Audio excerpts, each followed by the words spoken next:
नमस्कार दोस्तों। एक मैं बस सावधानी के लिए वीडियो ला रहा हूँ। ये कुछ सावधानी है जो आपको बरतनी है, बहुत ज़रूरी है। आज के इस ठगी के युग में साइबर ठगी के साथ साथ कैसे मैनुअल ठगी होती है वो भी जानना आपको बहुत ज़रूरी है।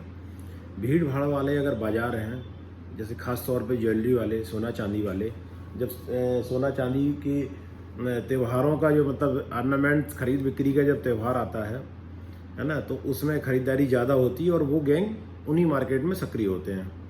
उनका तरीका क्या होता है कि जैसे ये एक जिसमें नहीं वो रखे जाते हैं जेवर, इस टाइप का लगभग पिंक जैसा एक कागज़ होता है, पिंक जैसा, उसके अंदर वो गिन्नी या एक सोने का छोटा सा पत्थर जैसा लपेट के रखते हैं अपने पॉकेट में, और उसी पॉकेट में से वो रुमाल या कुछ चीज़ निकालने के बहाने वो गिरा देंगे।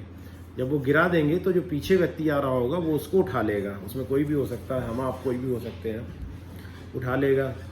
और ठीक उसी के पीछे उसके 2-3 आदमी लगे रहते हैं, जिसमें महिला भी होगी, पुरुष भी होगा। जैसे देखते हैं टारगेट उठाने वाला अगर पुरुष है तो पुरुष आपके पास आ जाएगा, अरे क्या है भाई साहब इसमें, अरे ये तो सोना है सामने वाले का।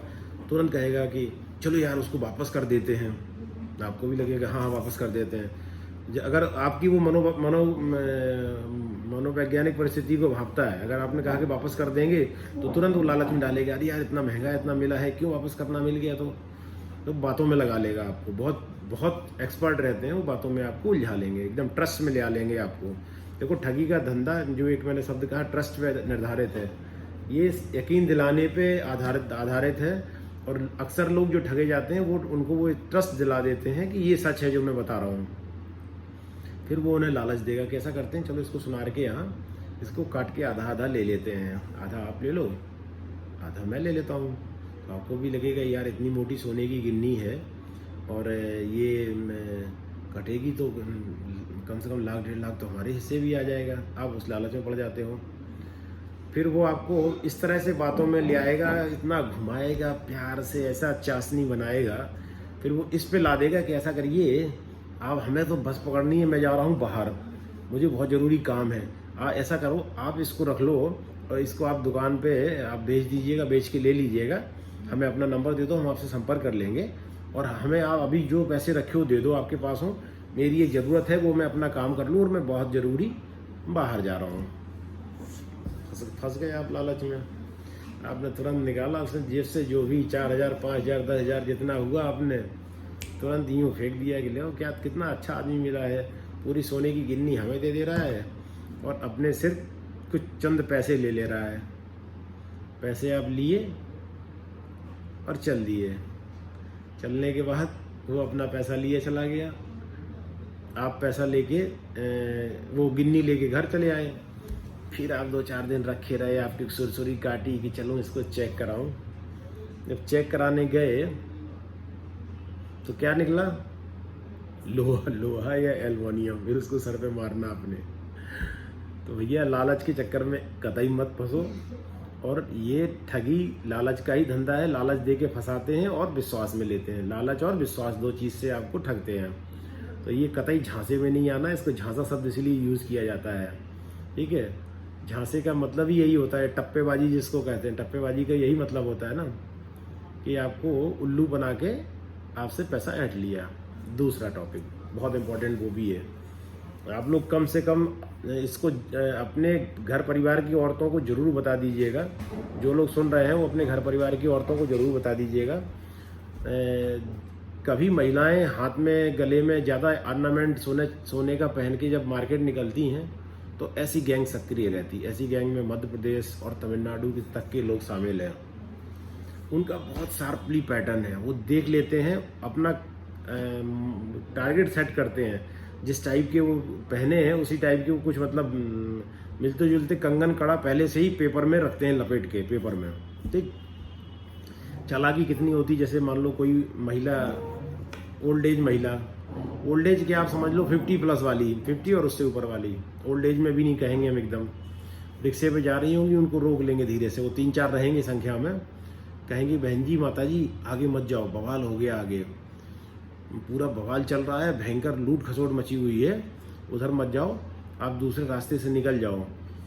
ठीक, तो ये तो समझ में आ गई। उसने सलाह दे दी कि उधर आपको नहीं जाना है, उधर बवाल हो रहा है।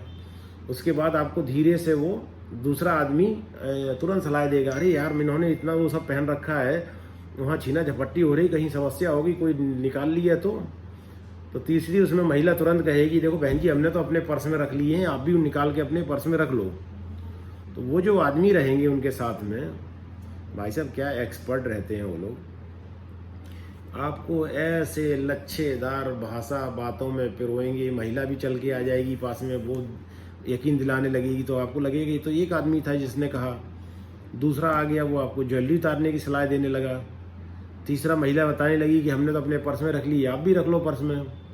कई बार तो एक ही आदमी से काम हो जाता, बुलाने की जरूरत ही नहीं पड़ती है। कुछ महिलाएं तो इतना कम बुद्धि रहती है क्योंकि उन्हें जेवर से बहुत प्रेम रहता है। देखो यहाँ भी लालच है, महिलाओं को सारा प्रेम ज्वेलरी से रहता है, वो इस बात को अच्छे से समझते हैं। तो इस सबसे आसान है टारगेट करना उनकी ज्वेलरी, लूट फसोट हो जाए, गोली चल जाए, कोई दिक्कत नहीं है महिला को, महिला की ज्वेलरी नहीं जानी चाहिए, ज्वेलरी से बहुत प्रेम रहता है। तो ये भी एक लालच और ठगी का उन्होंने सॉफ्ट टारगेट खोजा है। महिला कह देगी भाई इनको उतार के रख लो, देखो मैंने भी रख ली उतार के, अपना पर्स भी खोल के दिखा देगी, और वो भी कागज़ में लपेट के रखी होगी, देखो मैंने कागज़ में लपेट के रख ली, ताकि पता ना चले कि इसमें क्या है, कुछ जाने नहीं है। बैग के अंदर कागज़ में रखो, चाहे ऐसे रखो, तो बैग के अंदर है, वो कहाँ दिखेंगे। लेकिन ये बेवकूफ़ बनाने का, हड़बड़ी पैदा करने का, घबराहट लाने की, अरे जल्दी करो नहीं तो आपको दिक्कत हो जाएगी, आप इधर से निकल जाओ, ऐसे मुड़ जाओ, इनको अंदर रख लो पर्स में। कई बार तो ऐसे घटनाक्रम मैंने देखा, मैंने खुद एक बनारस में घटनाक्रम देखा। मैं पहुंचा जब, तो माताजी ने खुद ही हाथ आगे बढ़ा दिए, उसने खुद ही निकाली, उन्हीं के सामने पेपर में फोल्ड किया, ठीक, और क्या सफाई से उसने उन्हें बातों में लगाया कि पेपर उनके पर्स में रख दिया, और कहा देखो माताजी हमने पर्स में रख दिया है। लेकिन पेपर में वो पर्स में वो पेपर नहीं है जिसमें इनके गहने हैं, वो पहले से ही मोल्ड करके रखा है, वो गहने हैं नकली वाले। माताजी ने अपने पर्स में रखवा लिए। रखवाने के बाद माताजी निश्चिंत होकर चली गई। कितने अच्छे लोग थे, बताओ भला करे इनका, इन्होंने हमारी ज्वेलरी बचा दी, नहीं तो आज मैं तो आफत में ही फंस जाती, मेरी तो पूरी ज्वेलरी लुट जाती। और जब अम्मा घर पहुंची, पानी आनी पी, पसीना पोंछी कि अरे यार आज तो बच गए, हमारी ज्वेलरी लुटने से बच गई। अम्मा ने खोली कि लाओ पहन लें, देखी उसमें कि दूसरे रंग के, सर पीट के रोने लगी, हाँ ये तो मेरी दूसरी ज्वेलरी थी, दूसरी आ गई, ये कहाँ से क्या हो गया करके अर्थ का अनर्थ सत्यानाश, और वो लेके चले जाते हैं। तो जब हमने पकड़ा था, वो कानपुर के पेपर में रखा था लपेट के, कानपुर का पेपर था।